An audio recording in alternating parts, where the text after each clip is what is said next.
importante que debemos empezar por desnaturalizar la agricultura familiar campesina, es decir, no pensarla como lo que decías hace un momento, ¿no? Como algo museográfico, algo que está ahí dado, algo que no tiene problemáticas, o sea, dejarla de ver como algo ya dado, como una esencia, sino más bien por el contrario, debemos entrar en una profunda problematización de su contexto y de sus condiciones de posibilidad, de su agenciamiento, de su forma constituyente, de su papel revolucionario. Es decir, ver a las agriculturas familiares campesinas e indígenas como parte de las relaciones de poder en el campo. Les propongo entonces esta tarde es analizar la apuesta de las agriculturas familiares campesinas e indígenas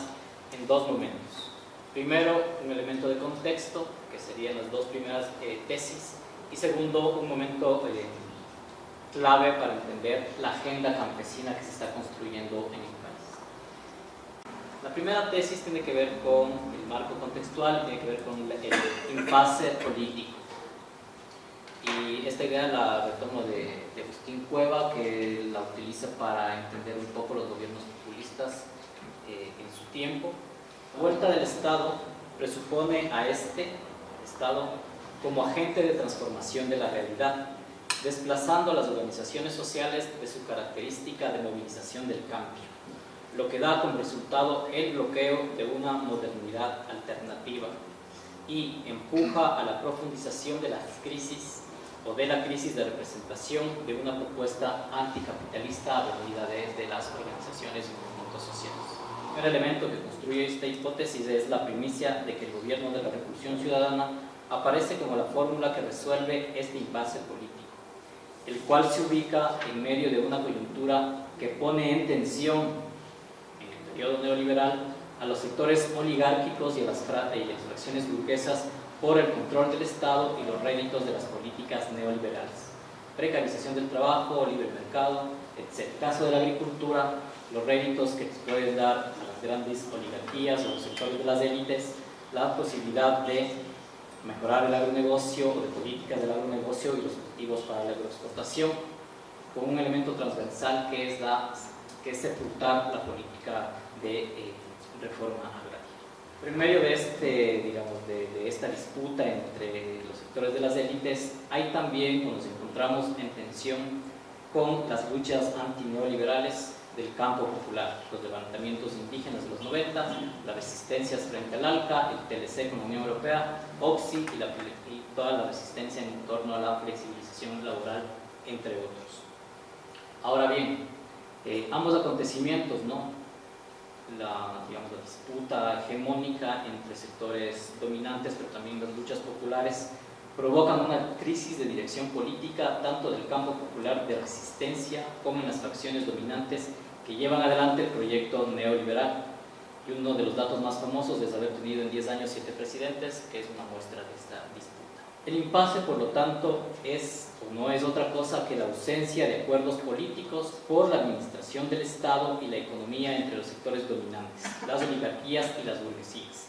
Este impasse será el resultado, o será más bien dicho, resuelto por un régimen populista que oculta, y esta idea es clave, ¿qué es lo que oculta cómo se resuelve este impasse, cómo se resuelve esta disputa? Oculta básicamente la disputa entre la oligarquía y también entre la burguesía emergente y traslada el conflicto a un imaginario que muestra que la disputa real, entre comillas, que se vive en este tiempo es entre la oligarquía y el pueblo, para lo cual se justificaría que es necesaria la construcción de un Estado regulador que organice esas tensiones. Por tanto, el gobierno progresista del 2007, que se constituye como un Estado burgués, tecnocrático y modernizante que apela a la economía social del mercado, pero que también se ocupa con mayor atención de las demandas políticas y sociales. El segundo elemento de esta primera hipótesis es que asistimos ya, superado el impasse, a la consolidación del régimen post-neoliberal que promueve una profunda reforma institucional del Estado y una nueva constitución, además de convertirse en un agente regulador de la economía y de la vida social en su conjunto. Sin embargo, en los primeros años del gobierno de la Revolución Ciudadana deja ciertos espacios libres para determinados actores sociales que pueden participar y hacer propuestas contundentes en el marco del proceso constituyente. El régimen post-neoliberal se mostraría en tres momentos. Un primer momento que es el momento de las expectativas, que es el momento de la construcción de los mandatos constitucionales, que refleja la lucha del campo social, pasando luego a la construcción de las leyes. Si vemos en la primera parte, nos fijamos en cómo esto influye en la participación. En 2008 a 2012 más o menos hay una participación interesante de las organizaciones en la construcción de la ley, la Constitución de la República, la soberanía alimentaria, Plan Nacional del 2009 y 2013, que tiene bastantes elementos de la lucha social, algo de la LOES, que es la economía popular y solidaria, digamos que tiene mucha incidencia. Ese sería el primer momento. El segundo momento es la ruptura y la consolidación del Estado, que responde básicamente ya a los intereses de las élites, en este caso a las políticas extractivas, y califica o empieza a calificar a las organizaciones sociales del campo y de la ciudad como agentes desestabilizadores y también de terrorismo. Un tercer momento es el momento de la confrontación con los distintos actores que muestra el carácter populista del gobierno. Primero, el conflicto con la vieja institucionalidad estatal, la asamblea, el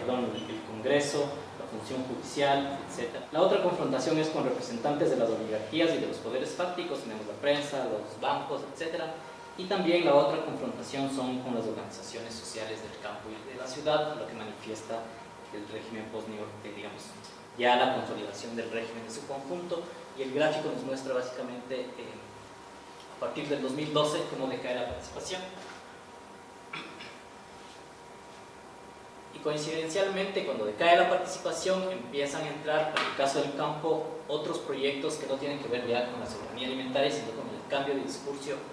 discurso hacia la seguridad alimentaria, el cambio de la matriz productiva y también los índices de productividad como el eje central que articula la política pública. La segunda tesis tiene que ver con el progresismo ya directamente sobre lo agrario. Esta es la dual del progresismo. Durante los últimos 10 años, las élites del sector más modernizante, es decir, el agronegocio, lograron a través del Estado consensuar con las organizaciones del campo la necesidad de una reforma institucional del Estado en materia agraria que supere al neoliberalismo. Y además construyeron la idea de que la única forma de hacerlo era la institucionalización de sus prácticas. Sin embargo, la confrontación de argumentos de aquella reforma no sería o no se daría sobre un escenario abiertamente democrático, sino subsumido por discursos de verdad que marcarían las reglas del juego que limitan a los otros discursos. Es así que se consolida el consentimiento de avanzar sobre el aumento de la productividad como el horizonte del progreso económico y de la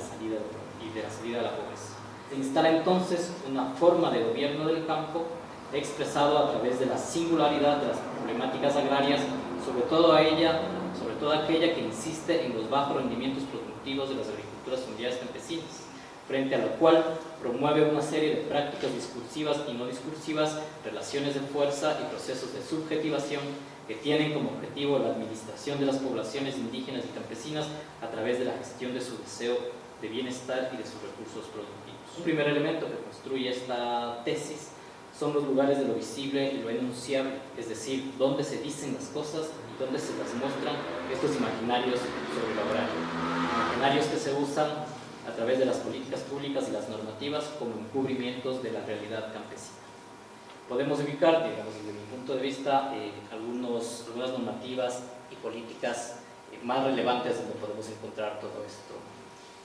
esto que estructura la tesis, ¿no? Bajo el eslogan producir más, producir mejor y producir nuevas cosas, se construyen varias leyes. Primero, una agenda para la transformación productiva del 2010, que rompe básicamente ya con la soberanía alimentaria a un año de la creación, digamos, de la promulgación de la ley de soberanía alimentaria. Segundo, la estrategia para el cambio de matriz productiva, la ley de tierras rurales y territorios ancestrales, la propuesta de ley de semillas y agrobiodiversidad, posiblemente ya se apruebe esta semana o la próxima, las normas fitosanitarias, la Agencia de Regulación y Control y Vigilancia Fitosanitaria, el Servicio de Rentas Internas, la Superintendencia de Economía Popular y Solidaria, el Plan Nacional de Buen Vivir 2013-2017, constituyen de alguna manera este marco en el cual se privilegia como problemática central del campo el tema de la productividad. La tercera tesis tiene que ver más con el proceso de transición y tiene que ver con la adopción o el uso de una noción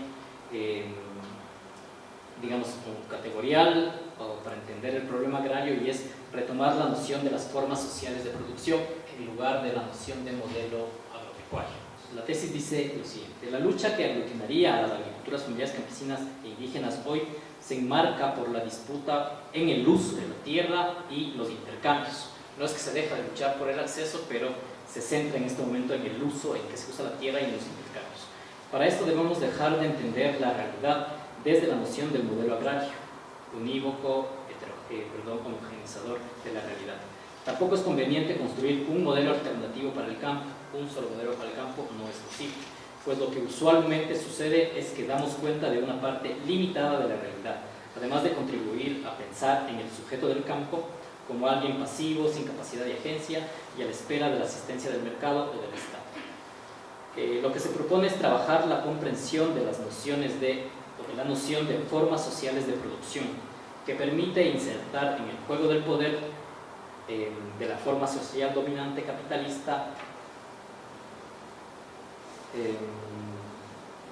se permite insertar de la forma social dominante, en este caso capitalista, a una serie de estrategias diversificadas, pero que son absorbidas en este momento por el capital, pero que a su vez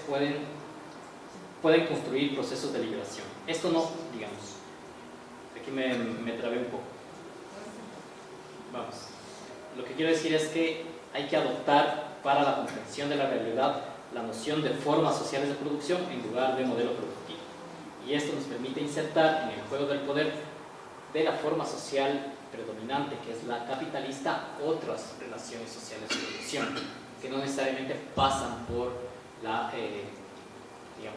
subsumición de la agricultura del capital, sino también por la generación de ciertas otras prácticas, ¿no? La agroecología, etc. Esto nos permite comprender que la forma que constituye a las agriculturas familiares campesinas e indígenas no solo son los procesos de dominación, sino que hay otras relaciones de poder, como el disciplinamiento, el control o el gobierno, es decir, incidir en lo deseante de los agricultores. Pero también, y esto es clave,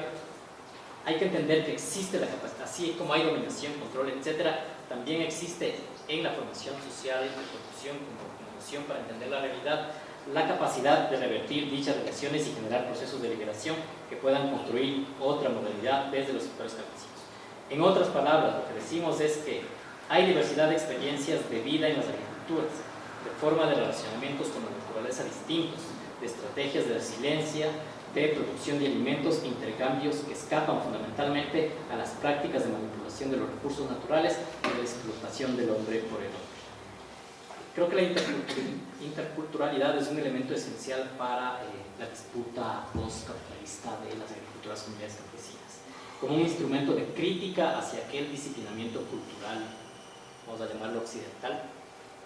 que de alguna manera se ubica en los aspectos de la colonialidad del poder y de la colonialidad del saber. Pero además, digamos, no nos vamos a quedar en las discusiones de colonialidad o la colonialidad, sino que la interculturalidad crítica, y esto siendo las últimas lecturas de Andrés Guerrero, nos permite trascender los esencialismos en los que caería la decolonialidad, ¿no? Pensar que el indígena es bueno, pensar que el afroamericano es bueno per se, digamos, nos permite Andrés Guerrero entender desde su noción de fronteras étnicas lo indígena hoy. Entonces, la interculturalidad cruzada con esta categoría esencial que es las fronteras étnicas me parece importante para entender el tema de un postcapitalismo desde las agriculturas familiares campesinas. Criticar la decolonialidad, la colonialidad de saber y la colonialidad de poder es importante, no quedarse en ese escenario, sino mirar qué son ahora los indígenas en la actualidad, qué pasa con el campo, etc., cuáles son sus propuestas, ¿no? Y eso nos puede dar muchas luces esta categoría de fronteras étnicas. La cuarta hipótesis para terminar tiene que ver con un pacto ético para el campo, y esto lo voy a hacer muy breve. En este periodo de transición necesitamos un pacto ético para el campo, entendiendo la ética en una doble dimensión. Por un lado, en el hacer, en la dinámica constante de la vida campesina, en la posibilidad de la experiencia y de la existencia de la agricultura familiar, pero también, por el otro lado, en la definición de valores frente a la relación entre el ser humano, la naturaleza y el mercado. El pacto ético no es precisamente una propuesta anticapitalista, más bien cae en el marco de las reformas, pero permitiría, digamos, si se unen la mayor parte de organizaciones campesinas, la reconstitución de un tejido social ha venido a menos en los últimos años. Uno de los elementos concretos de este pacto ético debería ser la construcción de una agenda legislativa que reforme las normativas y las leyes que se han dado en los últimos 10 años y que la Cumbre Agraria la ha calificado como el pactazo agrario. Entre ellas están la ley de aguas, la ley de tierras, los reglamentos y ahora la posible aprobación de la ley de semillas. Y como conclusión, digamos, estas 4 tesis han sido elaboradas para provocar el diálogo, no son tesis acabadas, precisamente están en un proceso constante de construcción. Por ejemplo, faltan elementos como el contexto mundial de la agricultura familiar campesina indígena, o se omiten tesis que construyan alternativas como, a mí me parece muy potente la tesis o la propuesta del perspectivismo masónico o amerindio, donde se disuelven las fronteras entre el ser humano y la naturaleza, ¿no? De Viveros de Castro. Sin duda faltan muchos elementos y espero que esto se pueda ir debatiendo, construyendo en el camino, que se reconozca la complejidad de las organizaciones y las formas de agricultura familiar campesina en sus 2 elementos constituyentes, su elemento de crisis y su elemento de resignificación que dan sentido al mismo tiempo a esas agriculturas. Gracias.